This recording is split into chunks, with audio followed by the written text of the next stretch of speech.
அனைவருக்கும் வணக்கம். தினம் ஒரு திருக்குறள். இன்பத்துப்பால் கற்பியல்.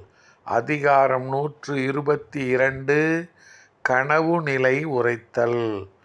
குறள் எண் 1219.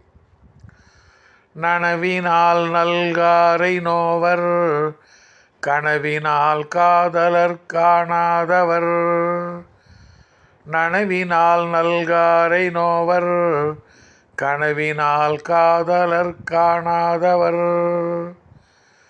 கனவிலே தம் காதலரை காணாத மகளிர் நனவிலே வந்து அவர் அன்பு செய்யவில்லையே என்று நொந்து கொள்வர். கனவிலே தம் காதலரை காணாத மகளிர் நனவிலே வந்து அவர் அன்பு செய்யவில்லையே என்று நொந்து கொள்வர். நன்றி, வணக்கம்.